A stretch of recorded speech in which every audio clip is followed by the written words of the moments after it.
الحمدللہ تلاوت و ترجمہ پیش کیا گیا۔ آئیے ان آیات کی تفہیم کے لیے، تفسیر کے لیے ہم چلتے ہیں علامہ مفتی محمد اسماعیل نورانی صاحب کی جانب۔ جی بسم اللہ۔ بسم اللہ الرحمن الرحیم، الحمدللہ رب العالمین، والصلاة والسلام علی سید الانبیاء والمرسلین۔ معزز ناظرین، الحمدللہ آج کی اس نشست میں 29ویں پارے کے تیسرے ربع کی تلاوت کی گئی ہے۔ ان میں جو آج کی اس تلاوت میں پہلی صورت تلاوت کی گئی وہ قرآن کریم کی بہت مشہور و معروف صورت ہے، اور اس کو سورۃ الجن کہتے ہیں، کیونکہ اس میں اللہ رب العالمین نے جنات کا ذکر فرمایا، اور جنات بھی وہ ہیں کہ جو نبی کریم صلی اللہ علیہ وسلم کی بارگاہ میں حاضر ہوئے اور حضور علیہ الصلوۃ والسلام کی تلاوت قرآن کو انہوں نے سننے کا شرف حاصل کیا۔ آغاز میں ہی اللہ رب العالمین نے اس بات کا ذکر فرمایا ہے کہ قل، اے محبوب آپ فرما دیجئے، اوحی الی انہ استمع نفر من الجن، کہ میری طرف وحی کی گئی ہے کہ جنات کے گروہ نے قرآن کو سماعت کیا ہے۔ جنات کی جو حاضری ہے بارگاہ رسالت میں اور ان کا آنا ہے، یہ چونکہ مختلف مقامات پر مختلف مواقع پر پیش آیا، اس لیے احادیث مبارکہ میں اس کے سلسلے میں مختلف روایتیں ہمیں ملتی ہیں، مختلف واقعات ملتے ہیں۔ اس صورت میں ایک واقعے کی طرف اشارہ ہے کہ جب آپ صلی اللہ علیہ وسلم ایک دن اپنے صحابہ کرام کے ساتھ عکاظ کے بازار کی طرف جا رہے تھے، کہ جہاں پر پہلے کفار کے تجارت کے میلے بھی لگا کرتے تھے، پھر وہاں پر آپ صلی اللہ علیہ وسلم جب تشریف لا رہے تھے تو راستے میں ایک مقام آیا کہ نخلا کا مقام جس کو کہتے ہیں، وہاں فجر کا وقت ہو گیا تو حضور علیہ الصلوۃ والسلام صبح کی نماز کی امامت فرما رہے تھے، اور سورہ اقرا یا سورہ طٰہٰ کی تلاوت ہو رہی تھی کہ وہیں سے قریب سے جنات کا گروہ بھی گزر رہا تھا۔ جب انہوں نے آقا دو جہاں صلی اللہ علیہ وسلم کی مبارک آواز سنی، اللہ کے نبی سورہ طٰہٰ کی تلاوت کر رہے ہیں، تو یہ جنات کا گروہ وہیں پہ رک گیا اور حضور علیہ الصلوۃ والسلام کی وہ تلاوت کو سننے میں مصروف ہو گیا، اور انہیں اس قدر یہ بات پسند آئی کہ واپس پلٹ کر پھر اپنے دیگر جنات کو کہنے لگے، انا سمعنا قرآنا عجبا، ہم نے ایک بڑا ہی عجیب و غریب کلام سنا ہے۔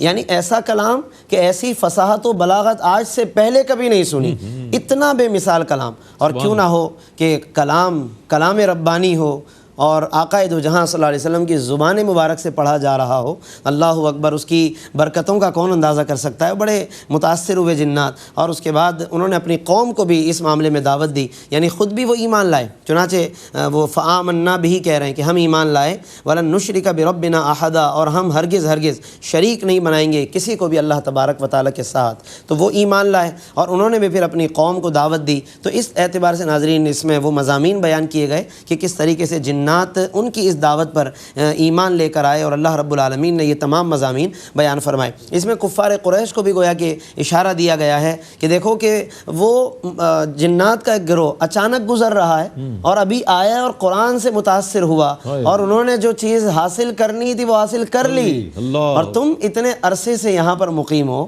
تو یہ نبی ہم نے تمہارے درمیان بھیجا ہے، یہی اس کا شہر ولادت ہے، تمہارا بھی شہر سکونت یہی ہے، مگر تم اس نبی سے فیض حاصل کرنے سے آج تک محروم ہو۔ تو گویا کہ انہیں بھی اشارہ دیا گیا کہ تم بھی اس معاملے میں جلدی کرو، اور اللہ کے نبی صلی اللہ علیہ وسلم سے قرآن سن کر، اس کے مضامین کو سن کر جلد از جلد ایمان لے کر آؤ۔ تو یہ تمام باتیں قرآن کریم میں اللہ رب العالمین نے بیان فرمائی۔ پھر آگے چل کر آیت نمبر 18 میں ہمیں کچھ اور بھی مضمون مزید نظر آتے ہیں۔ فرمایا کہ وَأَنَّ الْمَسَاجِدَ لِلَّهِ، اور بے شک سب مسجدیں اللہ کے لیے ہیں، فَلَا تَدْعُوا مَعَ اللَّهِ أَحَدًا، تو پس مت عبادت کرو اللہ کے ساتھ کسی اور کی۔ بعض اوقات اس کا ایک ترجمہ جو بعض لوگ کرتے ہیں وہ یہ کہ پس نہ پکارو اللہ کے ساتھ کسی اور کو۔ تو علماء مفسرین، علامہ قرطبی، امام فخر الدین رازی اور بڑے بڑے اجلہ مفسرین نے اس طرح کے تمام مواقع پر انہوں نے فلا تدعو کا جو ترجمہ کیا عربی میں وہ فلا تعبدو کیا ہے، یعنی کہ اللہ کے ساتھ کسی اور کی عبادت نہ کرو۔ تو اصل جو چیز منع ہے وہ عبادت میں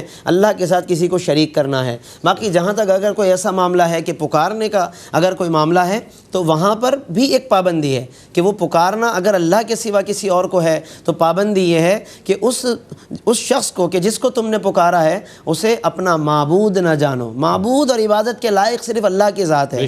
اور دوسرا ایک اور نظریہ یہ بھی ضروری ہے کہ اگر ہم پکاریں کسی کو تو اس عقیدے کے ساتھ کہ میری آواز اس ہستی تک پہنچانے والا اللہ رب العالمین۔ بے شک، جب یہ ایمان ملحوظ رہے، یہ ایمان برقرار رہے، تو پھر کسی قسم کا کوئی اندیشہ اور کوئی خطرہ نہیں ہے۔ تو یہ بات بھی ہمیں اس میں ذہن میں رکھنی چاہیے۔ اور وَأَنَّ الْمَسَاجِدَ لِلَّهِ کہہ کر، اللہ ہی کے لیے مسجد ہے، یہ کہہ کر مسجدوں کا احترام اور اس کے مقام و مرتبے کی اللہ رب العالمین نے نشاندہی فرمائی ہے۔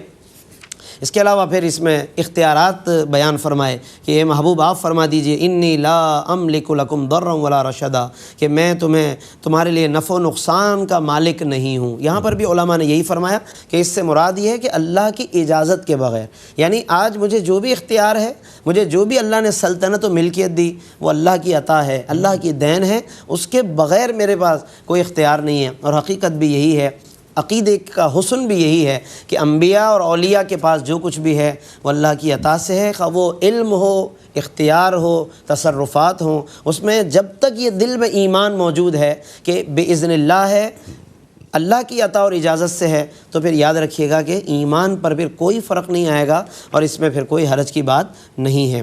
تو ہمیں یہ جب بھی ہم کوئی آیت پڑھیں تو اس سے متعلقہ حدود و قیود بھی اپنے ذہن میں رکھیں، تاکہ ایسا نہ ہو کہ ہم ایک آیت کو پڑھ کر کوئی بات اپنے ذہن میں بٹھا لیں اور دیگر آیتوں کو ہم فراموش کر دیں۔ تو اس لیے ہمیں یہ باتیں بھی ذہن میں رکھنی چاہیے کہ وہ اللہ ہی تو پھر فرماتا ہے نا، انا اعطیناک الکوثر، کہ پیارے ہم نے آپ کو کوثر کا مالک بنا دیا۔ سبحان اللہ۔ تو اب اگر ایک طرف حضور کہہ رہے ہیں لا املک لکم کہ میں مالک نہیں ہوں، اور ادھر کوثر بھی اللہ دے رہا ہے، تو اس کا مطلب یہی ہے کہ اللہ کی اجازت کے بغیر مالک نہیں، ورنہ وہ رب خود عطا کر دے تو پھر مجھے اللہ نے یہ ساری چیزیں عطا فرما دی اور میں ان چیزوں سے تمہیں مستفید کرنے والا ہوں۔ تو اس طرح جب ہم مضامین کو ملا کر پڑھیں گے تو انشاءاللہ قرآن پورا مربوط نظر آئے گا اور ہمیں یہ تمام مضامین ایک ساتھ سمجھ میں آئیں گے۔ اس کے علاوہ ناظرین، آج کی اس تلاوت میں سورۃ المزمل کی بھی تلاوت کی گئی ہے، بہت مشہور و معروف قرآن کی صورت ہے۔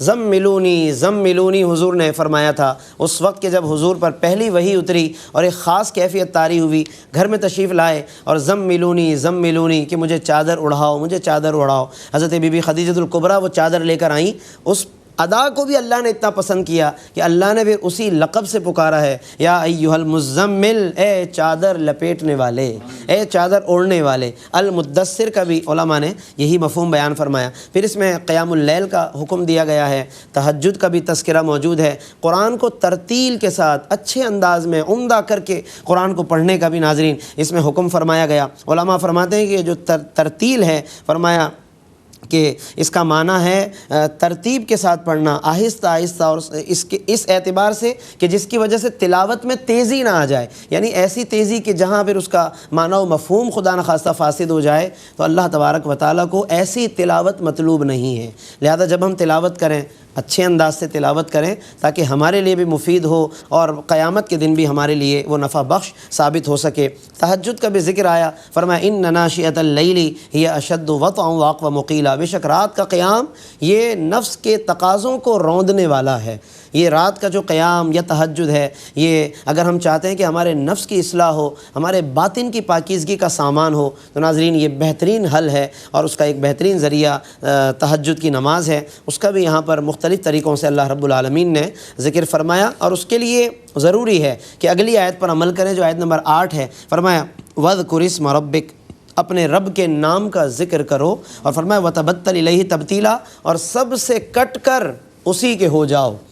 جب تک ناظرین اس آیت پر ہم عمل نہیں کریں گے، یعنی اس کو اپنا منشور حیات نہیں بنائیں گے، اس وقت تک ہمارے لیے تہجد بھی اسی طرح مشکل رہے گی، بلکہ تہجد تو درکنار نمازیں بھی اسی طرح مشکل رہیں گی۔ اللہ نے اس کو آسان کرنے کے لیے فرمایا وَتَبَتَّلْ إِلَيْهِ تَبْتِيلًا۔ یہ جو تبتل کی کیفیت ہے یہ روح تصوف ہے، تصوف کی روح ہے کہ تبتل ہو، یعنی کہ سب سے کٹ کر، انقطاع کر کے، اپنے دل سے محبتیں نکال کر پھر اللہ کی طرف آپ لگ جائیں، تو انشاءاللہ پھر اس کے اندر ایک خاص کیفیت ہمیں محسوس ہونے لگے گی۔ تو سورۃ المزمل میں ناظرین یہ مضامین ہیں کہ جس کا ہمیں مطالعہ کرنا چاہیے، اور اس کے ساتھ ساتھ اللہ رب العالمین نے اس میں آج کی اس تلاوت میں چونکہ سورۃ المدثر کی بھی تلاوت کی گئی ہے، تو المدثر شروع میں ہم نے بیان کیا کہ اس کا معنی بھی وہی ہے، چادر لپیٹنے والے، چونکہ بعض روایتوں میں آتا ہے کہ حضور نے زملونی کہا، بعض میں ہے کہ دثرونی کہا، تو دثرو سے مدثر کا لفظ ہے، زملو سے مزمل کا لفظ ہے۔ اللہ نے آپ کی اداؤں کو پسند فرمایا۔ پھر اس کے بعد تکبیر کہنے کا حکم ہے، کپڑوں کی پاکیزگی کا حکم فرمایا. یہ گویا کہ نماز کے شرائط و فرائض کی طرف بھی اشارہ فرما دیا گیا. ہم خود بھی پاک ہوں، صاف ہوں، پھر طہارت کے ساتھ نماز کے لیے حاضر ہوں. اس کے علاوہ بتوں سے دور رہنے کا فرمایا اور بھی دیگر. ولی رب کا فصبر، اور اپنے رب کے لیے صبر کیجیے، یعنی صبر کریں تو رب کی خاطر کریں. آج ہم صبر تو کرتے ہیں مگر اس میں رب کی رضا کی شاید نیت نہیں ہوتی. تو ولی ربکا کو اللہ نے مقدم کر کے فرمایا کہ اللہ ہی کے لیے، اللہ کی رضا کے لیے. تو وہ جتنا صبر کا ٹائم اور مدت ہوگی انشاءاللہ وہ بھی اللہ کی رضا میں گزرے گی اور اس میں بھی اللہ تبارک و تعالی ثواب عطا فرمائے گا. اس کے علاوہ اور بھی اس میں کچھ عذاب کے مناظر بیان کیے گئے. کفار کی جس طرح سے گرفت ہوگی، جس طرح سے ان پر اللہ تبارک و تعالی پکڑ فرمائے گا، اس کا بھی کچھ تذکرہ کیا گیا. اور اہل جنت خاص طور پر دوزخیوں سے سوال کریں گے، اہل جہنم سے، کہ تمہیں یہاں تک کس چیز نے پہنچایا. یہ قابل غور ہے کہ فرمایا وہ اللہ فرماتا ہے کہ وہ اہل جہنم کہیں گے لم نکو من المصلین، ہم نماز نہیں پڑھتے تھے. اہل جنت پوچھیں گے کہ تمہیں یہاں کس چیز نے پہنچایا.